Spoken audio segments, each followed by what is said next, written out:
Hello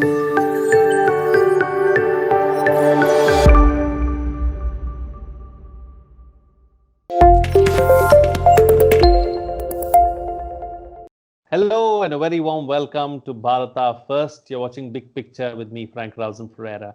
The Indian and Pakistani armies on Friday held a flag meeting in the Poonch sector to ensure that both sides uphold the ceasefire along the line of control, in line with the understanding reached by the two Director Generals of Military Operations last month. The two militaries last month announced that they had begun observing a ceasefire along the LOC in Jammu and Kashmir from the midnight of February 24th.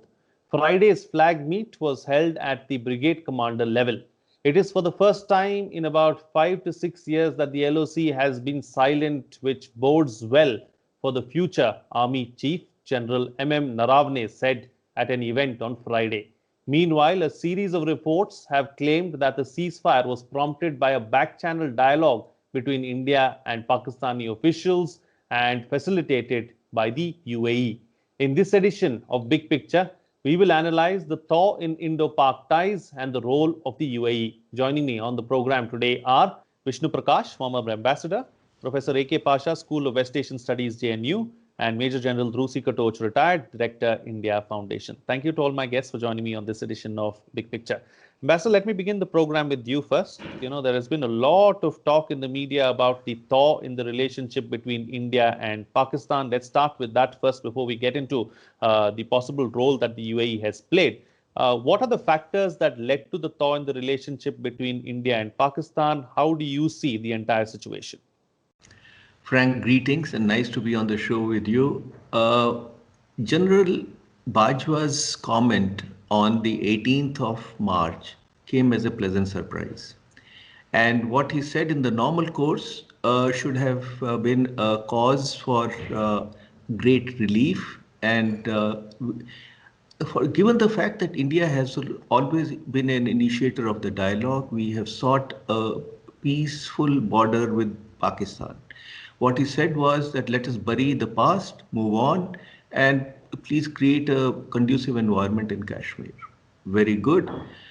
Now let's look at the background a bit. There is a prevalent narrative in Pakistan about which a Pakistani educationist Tariq Rahman has written about. He is a respected voice. And he says, I'm quoting him, it's a fact that the textbooks in Pakistan cannot mention Hindus without calling them cunning, scheming, deceptive, or something equally insulting. Students are taught and made to believe that Pakistan needs strong and aggressive policies against India, or else Pakistan will be annihilated by it. It is not an isolated thing. I've served in Pakistan. That is the common refrain. So here is a contradiction. The army has positioned itself as the guardian of the family silver against a devious quote-unquote neighbor. And their raison d'etre is to protect Pakistan against the enemy. And time and again, whenever any effort has been made, and there have been at least 4 or 5 attempts by India, the army and the jihadis have rebuffed it because it affects their business, so to say. And here is General Bajwa, who is in de facto command, saying what he did. So it is very important. And to that extent, the fact that he has spoken of peace and there is a ceasefire holding since the 25th of February, we should welcome it. But at the same time, there is no question of letting the guard down. The trust factor is very low on both sides. And we have to see whether they walk the talk. Now comes the moving pieces. Why, as you said, and I'm kind of speaking in the same, why now? Sure, Pakistan is into a lot of economic trouble. Sure, the FATF sword is dangling. But this has been happening for a long time and they have been in denial. So questions are whether it is tactical, how long will it last, whether they have a nod from China, because a decision like this they will not take without China. What is the role of the US? What is the role of UAE? Are the core commanders on board? Are the jihadis on board? There are lots of questions, very few answers, but the very fact that an initiative has been taken one should welcome it, but be on guard and see how it evolves. Absolutely. Be on guard, welcome it, and let's see how it evolves. General, let's take that particular aspect forward. A point that the ambassador was making about all the other players and how it's not as simple as it looks on the surface of it. What's at stake here? Really, of course, there's a lot at stake for India and Pakistan. But what about the other players? Very frankly, I think, you see, this is a bilateral issue. And it is my own personal opinion that while Pakistan may actually be influenced by external powers, I don't think in the present environment there is any power, any foreign power which is in a position to influence India. India's foreign policy in the last 7 years has changed dramatically. It is very robust and it always sees India's interests first. So when we put it into that context, there have also been talks that one of the American senators, I believe, made a statement that it was because Joe Biden has become the president that this sort of a rapprochement has taken place. Now, I don't place any credence on that, and I really won't place too much credence on the UAE either. What really has happened is Pakistan finds itself in a very deep bind as of now, and it seeks a breather. I will go totally with the ambassador. In my view, it is a tactical pause. They're in a very, very deep trouble economically. Internally, the internal security situation is very, let us say, sensitive as of now. And there is also a religious divide within the Muslim population within Pakistan. So when we are looking at a concomitant of factors, I think their society is well, just short of crumbling. Now they need a breather. They need some space to get out, and I think this gives them some sort of a breathing space. Okay, at least let us stop firing on the line of control. Uh, on the line of control, the land which is there on the Pakistani side, where the firing also takes place, because they fire on our side, then we fire on their side. A large part of that land is owned by the Pakistan military. So their retired generals and all live there, and they're also being economically hurt. And there's one more fact which I want to place on record. On the line of control, what has really happened in the last 3 to 4 years, because the Pakistan has been, seeking peace, or at least stopping of firing for not just the last 6 months. They've been, at it for the last 3 to 4 years. The reason is for the first time they are facing the consequences. The military is facing the consequences of terrorism. Otherwise, they would send in the terrorists, we would deal with the terrorists, the cost was ours. There was never a cost to the Pakistan military. Now they are bearing the cost, and I think they are finding that cost a bit expensive to bear, which is perhaps one of the reasons for the overture and for what we can call a peace offering. Right. Absolutely. All right, Professor, let me try and bring you into the picture now. Let's also talk about this other aspect of the West Asian countries having some kind of a role in the thaw or in the truce. What do you make of the media reports, especially in the West, about the UAE and possibly the Saudis playing a role in trying to talk to both India and Pakistan and bringing about this thaw in the relationship? The United Arab Emirates has been an old friend of India, and without going into the details of history, during the Kashmir militancy between 89 and 92, the UAE tried to mediate between India and Pakistan, and the Minister of State for External Affairs, Mr. R.L. Bhatia, visited UAE. India told Abu Dhabi that we resolve this issue bilaterally, and that was in the background of Kashmir militancy and Babi Masjid and GCC resolution and so on and so forth. So UAE has deep interest in peace and tranquility in the subcontinent because of their vital interest for trade, commerce, which is very essential if the nuclear powered South Asian neighbors have, this differences, hostility, etc. So the UAE from 1990s now has come a long way, under Mohammed bin Zayed, the effective de facto ruler of the Gulf state. And, India enjoys very good relations with the UAE. So, in the background of American, what they suspect is getting closer under Mr. Biden with Iran and nuclear deal, etc. They want to have better relations with both the subcontinental states, India and Pakistan.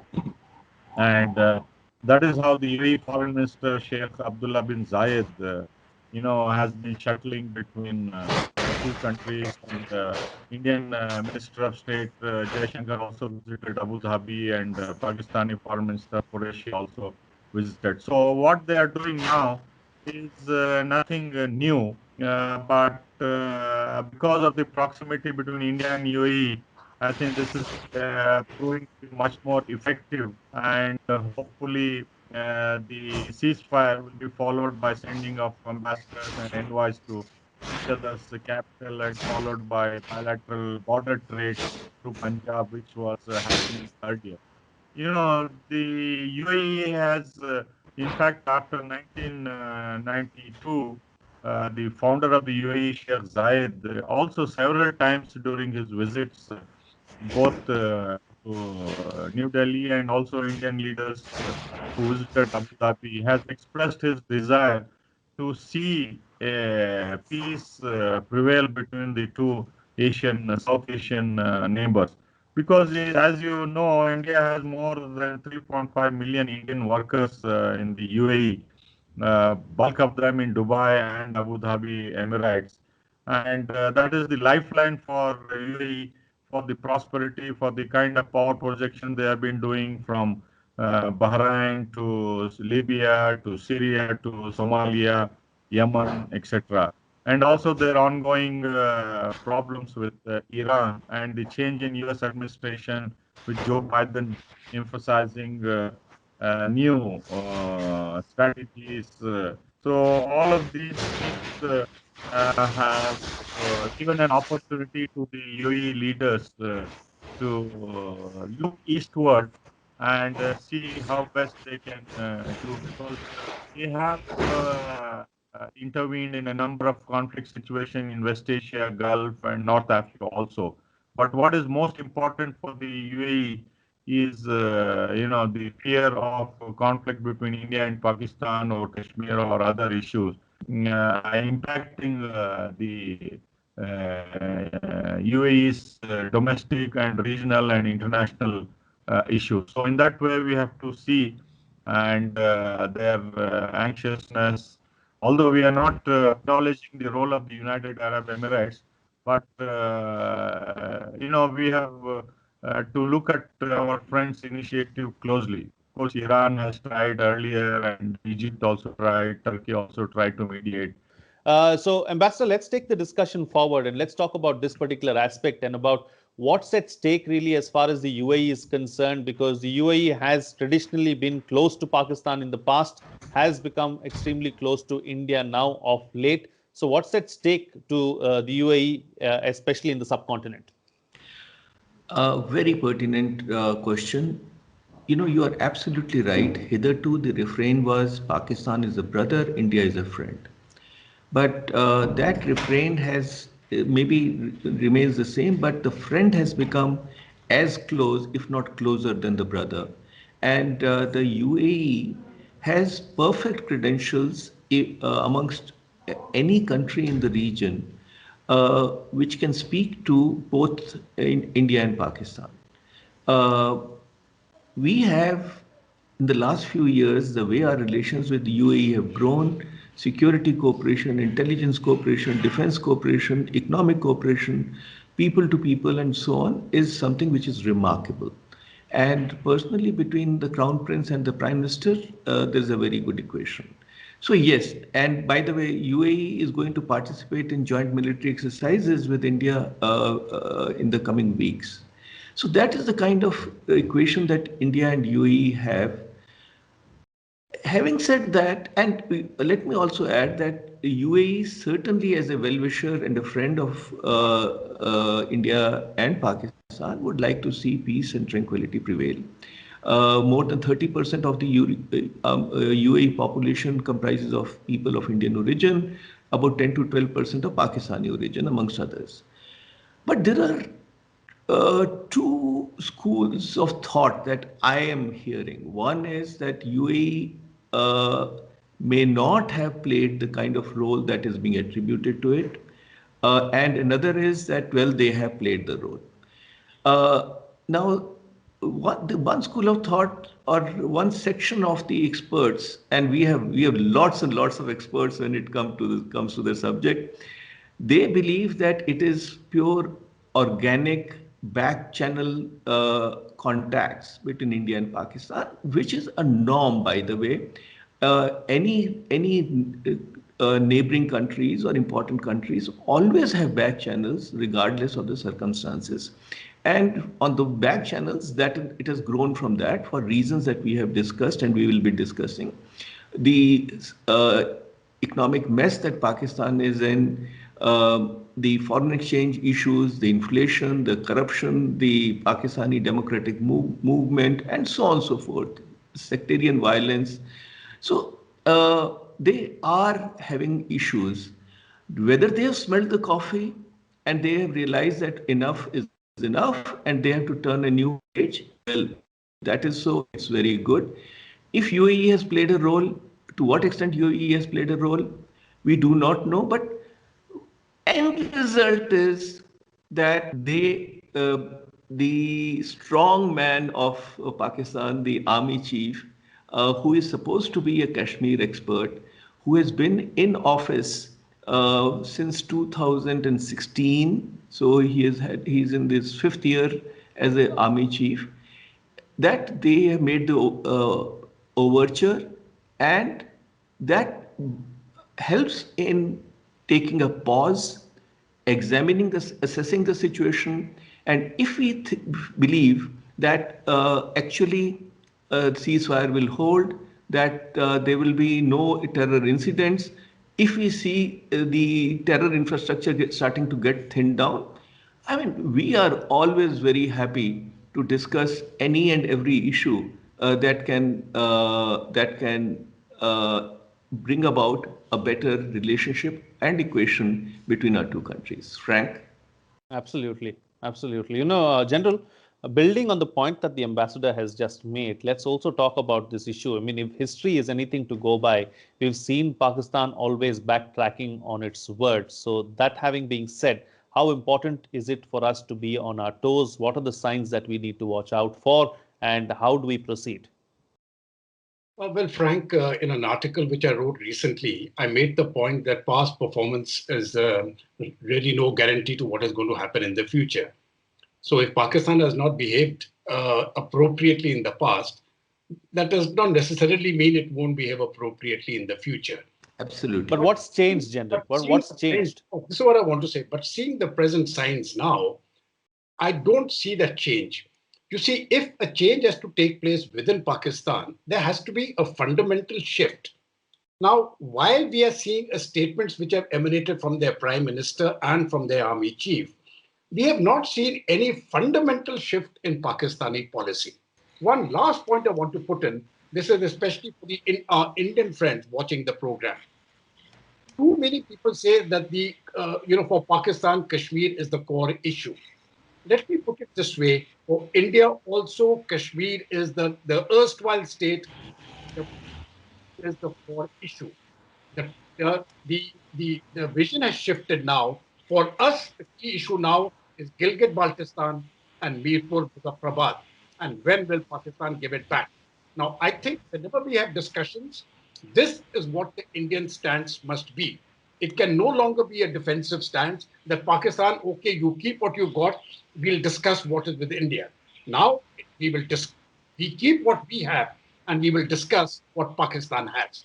So this stance, I feel, must change, and we will see how the future goes. Frank. All right, Ambassador, let's take the discussion forward, and let's also look at this from a different perspective. As far as how India's diplomats have been at work, what's the challenge as far as Indian diplomacy is concerned, dealing with Pakistan going forward? Well, it is Pakistan is not the easiest of nation to deal with. This is not just our experience. This is the experience of practically every nation. I'm paraphrasing but one of the American diplomats once wrote that Pakistan normally deals with a gun on its own temple, but now it has learned to load the revolver faster. So that is Pakistan for you. There is compulsive hostility. Prime Minister Imran Khan has, as General Katoch mentioned, he did say that Kashmir is the biggest issue, and if we sort it out, things will improve. But I, having served in Pakistan and been a Pakistan watcher, I would, if the present mindset or the mindset that we have seen for 70 years is to continue, which seems to be likely, they will come up with another issue. Now, let me give you an example or cite an example of how the Pakistanis operate. The most liberal water arrangement treaty in the world, and I'm saying that with all sense of responsibility, is the Indus Water Treaty. No upper riparian state has been as generous as India has been. And what have we got? Headaches. They have been constantly in denial. Even run-of-the-river projects that India wants to do in Kashmir, Jammu and Kashmir, which is our right under the treaty, they keep objecting to. Anything they do is, they have allowed the water to go waste in the ocean, but it is India's fault. We gave a lot of money to build canals on their side. So the situation is that Pakistan has been created, and they have been trying to craft Pakistan as not India. It is not an identity of Pakistan which they want to create, but as far as Pakistan is concerned, India did not exist. So that is the kind of narrative and mindset which I would very much love to believe that this offer is genuine, but as General Katoch said, there have to be some indicators. Maybe they are waiting for a response. Very good. But for this process to be meaningful, this narrative has to start changing. Somebody has to come up and say, guys, enough is. But when you have a team of jihadis who are waiting to meet, to kind of embrace, go to paradise, you have matters of concern. And yes, to me also, the jihadi network seems to have become so big that it will be very difficult for the Pakistani establishment to control them. Frank? General, let's also talk about this other aspect, before I come to closing comments from both my panelists, about what has changed on the border as well that has pushed Pakistan to the wall, because there have been several changes that have taken place, especially in Jammu and Kashmir. What kind of a role has that played? What kind of an impact has that played on ensuring that Pakistan's hands have been tied? I think, Frank, there are two specific instances which have actually radically altered the discourse. One is the abrogation of provisions of Article 370 in 2019. Now, I think that was a fundamental shift, because what happened was, with that abrogation, Jammu and Kashmir was split into two union territories. The Jammu and Kashmir part, the police powers actually came to the center. Of course, even the government, as of now, the government is with the center, but fundamentally it is the police powers. And once the police powers came with the center, the soft jihadists within the political establishment there, both Mehbooba Mufti and the other party there, they had some links with Pakistani groups. Now all those linkages stood broken. The underground network started crumbling, and we find a radical shift taking place in the population, because that fear of terrorists started going down dramatically. This was one. Number two, the shift was that the armed forces, the Indian army specifically, was told, listen, do what you have to do. And having served in those border areas in my prime, I know what that means. So there is no commanding officer which will take nonsense from what happens across the other side. And this time now there was government sanction behind it. Earlier too, we would do it without government sanction, but with government sanction, it becomes much, much easier. So now, when something happens on the border, the consequences to the Pakistan military, which I mentioned to you earlier, they are there. They are suffering casualties. Now, earlier, when a civilian died, it didn't make a difference to the Pakistan military that a few villagers here or there may have actually lost their lives. Now their soldiers are losing their lives. And that makes a huge difference, not one or two soldiers, when it is specific. When day by day, on a yearly basis, we are losing lives. And they've also got their own problems in Afghanistan. So you see, how do they carry out their rest and refit of troops? When you've deployed a large number of troops on your Afghanistan border, that is your western border, and you've deployed them on your eastern border also. So where is the scope for them to change over troops? They were in a bind. So the military actually, I think the Pakistan military was suffering from exhaustion. For the Indian army, it doesn't make a difference. We've carried on like this for decades. We'll carry on for another few decades. So it really wouldn't have mattered. But for the Pakistan army, the cost became very heavy. So we find political costs, economic costs, military costs, and we find that they found them unable to bear. So now they have at least said, come on, let us stop the firing. And okay, it suits us also. I mean, I see no reason why they should be firing. But please remember, and I've made this point earlier also, what do we mean by uh, uh, there should be no cross-border violations? Firing is only one aspect of it. There will be no movement of terrorists. So if Pakistan continues to send terrorists across the border, then I'm afraid all bets are off. It will be treated as an act of war and will be responded to accordingly. So far, they have held. Let us see what the future holds. Frank. Absolutely. On that note, then, it's time to get closing comments from my panelists with the best way forward, starting first with you, Ambassador. The best way forward is to be cautiously optimistic because I agree with my good friend General Katoch that we cannot be weighed down by history, but at the same time, we cannot ignore history. But a positive outlook is always important because I go to the extent of saying that even if there is peace for 1 month, we have gained something. If we save 5 lives, we have gained something. We want peace in our neighborhood because that is our vision. India is destined to play a global role, and having a peaceful perimeter is important.